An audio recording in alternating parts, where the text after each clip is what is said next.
Hello and welcome to the show. I'm here on BeamNG Drive with another downhill chaos. My first vehicle today is a Volvo 242 Turbo. We've got a big old Swedish tank having a go at this particular course. I'm never quite sure what to expect from the road cars. Sometimes they do quite well down here, others just can't quite deal with the bumps. This is rear-wheel drive, and on the opening attempt, well, we didn't get too far before the Volvo ended up on its roof. It's never a good start particularly. I wasn't expecting this car to have huge problems with rolling over. The advantages of having a road car is they tend not to be the ones that fall over too much. But this one maybe not quite so on the opening rung. Next attempt, I got a little bit wrong over the jump. Just got a little bit too carried away and couldn't quite get it stopped into the next corner. Ran a bit wide, ended up in a ditch. But the Volvo is strong, as you would expect, and it's okay. It could still carry on, but of course, it lost a lot of time getting it stuck in the ditch. The rolling would be a little bit more a problem than I expected. Again, at the same place we found a fairly, well, I mean, we've rolled cars before at that section. It's not normally the road cars that have a problem. Normally, the road cars, either they struggle with the bumps an awful lot, or being rear-wheel drive, they can be quite oversteery and quite difficult to drive at times. It's not normally the rolling over. I got further on the next time until a wheel pinged off, and that kind of, we sort of lost steering at that point. It's not ideal to turn into a corner and have the wheel suddenly fall off. And now this time the Swedish tank is a little bit more damaged. I'm not sure quite what caused it to suddenly lose a wheel. I guess I must have just put too much stress on it as I tried to turn into that corner and pinged the wheel off. The opening section, I just got the bumps a little bit wrong. They're quite nasty bumps if you don't quite take them right, and it threw the Volvo a bit wide. Couldn't do anything about it and smacked it into a tree. But it didn't take too long to get a clean run with this car. I have to say, it was actually quite a nice vehicle to drive down here.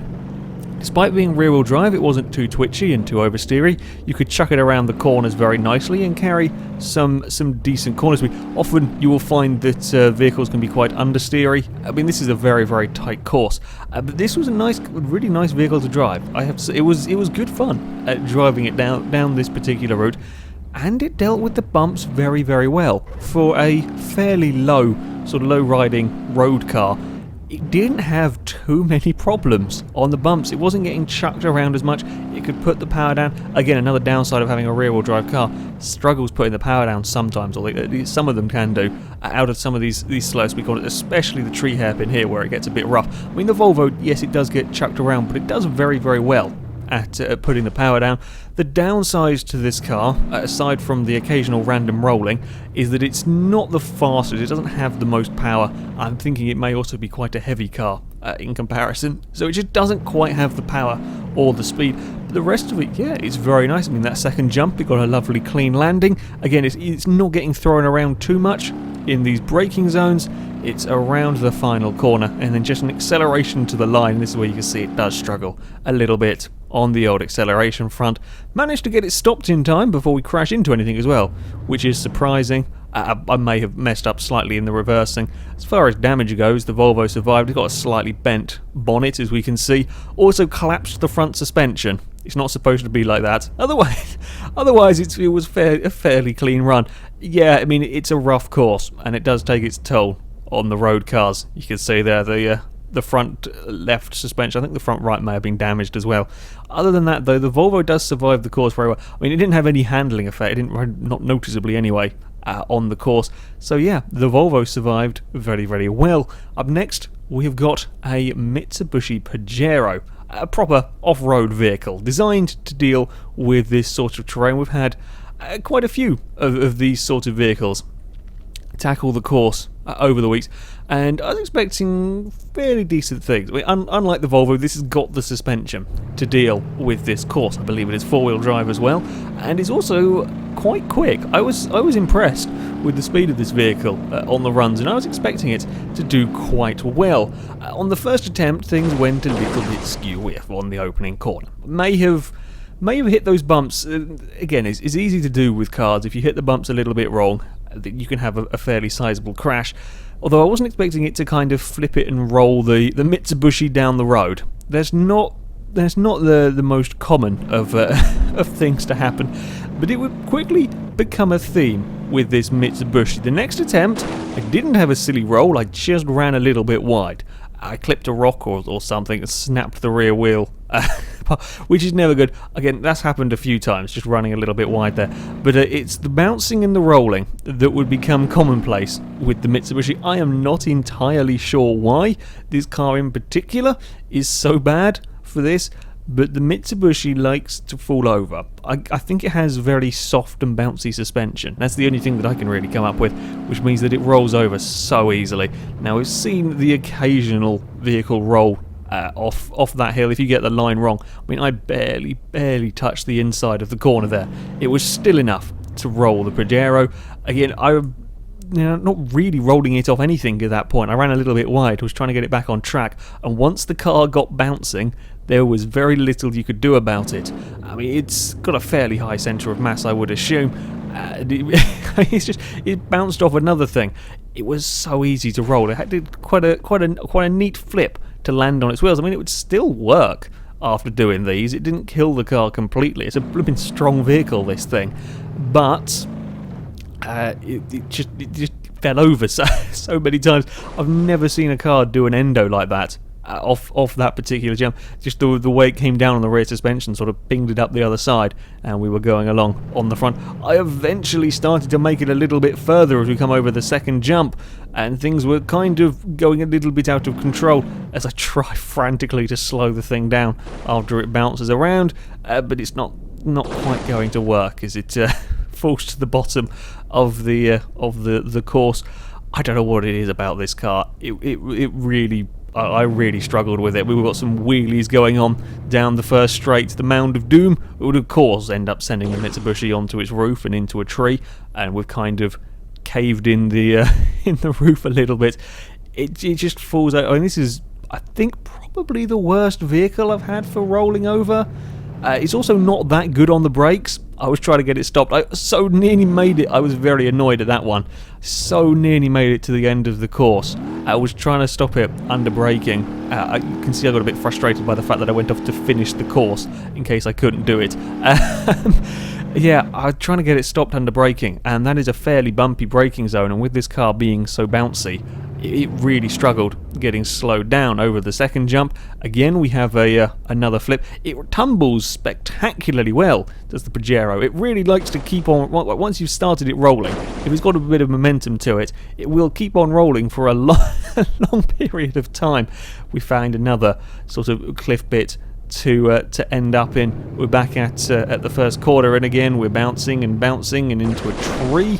It's spectacular. I have to say, it is very spectacular, and this is one of the vehicles that's taken the longest to get a good run out of. That shouldn't really. I mean, when I initially drove it on the first couple of runs, it felt like a really nice car to drive. It felt quick. Okay, I made a couple of mistakes, but it felt like a quick car. It felt like it would put in a good time. The problem is, the more and more I drove it, the more I tried to just push this vehicle. It was so easy to get it wrong and to have it do something very, very silly. This one here I quite like. I find a huge ditch. I did not know there was that size. I thought it was just like a little slight ditch between the edge of the road and the cliff, but apparently not. There is a huge, great big chasm down there. Again, we've run a little bit wide through the second corner. I mean, it's not sort of supercar handling. It's not amazing handling, but it was quite nice to drive when it stopped bouncing around. Again, we're over the second jump, and on the landing, it's flipped the car and it's doing front flips and eventually coming to a rest somewhere. I don't know what it is about this vehicle. Why it is that it likes to roll over so much. I did eventually, and this took an awful long time to get a run out of this vehicle that doesn't involve it ending up on its roof or on its side. It is bouncing and wobbling a little bit through turn one. Amazingly, I got over the Mound of Doom without having a big accident. Again, it was up on two wheels through the next corner. Once it does, as I said, once it does kind of stop bouncing, you can see there it's bouncing its way through the next corner. It is quite a nice, responsive car. I mean, it feels decently quick to drive. It's got good traction out of the corners, as you would expect from a four-wheel drive. I mean, it definitely feels faster to drive than the Volvo, but you have to really be very, very careful with. I would like to attack the corners more with this vehicle. It certainly could, in theory, go faster through these corners. The problem is it just gets bounced around so much. I daren't for risk of rolling over. And you can see it's much worse through that corner than the Volvo was, and this is designed to, supposedly designed for off-roading, and the Volvo isn't. It's just getting thrown around because of the too softer suspension. Basically over the second jump, again, even being a big 4x4, it doesn't really get a particularly good landing. That time though I get away without it bouncing up in the air, which is always nice. I mean, it catches the front bumper on the landing, but we don't go flying up into the air, so I'll take it, and we finally get it stopped into the last corner and then just accelerate towards the line, and the Mitsubishi has survived down the course, and then I've parked it in the garage. There we go, it's fine. Yeah, it's a little bit of a strange one. It felt like it could have been a really quick car, just a little bit bouncy on the old suspension. Our third and final vehicle today is the Blister. Now, I drove one of these a while, well, I say I drove one of these. I drove the monster truck version of this quite a while back. So I was going to have a go with the standard normal car, because let's face it, it's quite different to a monster truck. It's also front-wheel drive. There are not a huge number of front-wheel drive cars, or mods for cars, in this game, so I thought it'd be interesting to have a go with this as a front-wheel drive vehicle. And almost all the vehicles that have gone down here have been either four-wheel drive or rear-wheel drive. On the first attempt, we got some bouncing going on. We got a bit of a wheelie, which is quite impressive for a front-wheel drive car. that doesn't happen particularly often. Now, much like the Volvo, this is very much a road car, but it is sportier, it's lower, and as you can see, we're already kind of losing the front bumper. This is one of the lower cars that we've had to drive down here. The suspension also seems quite soft, especially you'll notice at the back there. It kind of abused the suspension quite a lot. It also tried to eat its front bumper, which is never particularly good. Similarly to the Volvo, it has sort of similar problems really to the Volvo. The opening attempt got a little carried away over the jump again, smacked into a tree and managed to bend a wheel inwards. It does have a liking for rolling as well when things go a little bit wrong. I may have just understeered. I mean, the downside of a front-wheel drive car, it can be a little bit understeery. I mean, cars in this game here tend to understeer a little bit more, and when you make a fairly powerful front-wheel drive vehicle, that understeer kind of gets amplified a little bit. Then we have the rolling over small bumps. Again, not a car that I would necessarily peg as a vehicle to fall over when it sort of hits a small mount. I mean, it is a pretty low sports car, and again, I'm not quite sure what caused it to roll there. I'm not sure if the damage was done to the wheel just before it started rolling. Maybe that's what caused it. It's sort of a slightly bent-in wheel, and then more damage was done as it rolled over. Yeah, I'm not entirely sure. And again, very, very easy to roll if you clip a tiny mound. Of course, it's nowhere near as bad as the blooming Mitsubishi for bouncing around everywhere. And I'm still not sure what it is about the Blister that makes it want to fall over again at the tree hairpin. Almost get away with it. I kept it on its wheels, if you like. But again, as we've seen a few times, when you do that, you can still have a problem, and we ended up slightly escaping the course and breaking the car.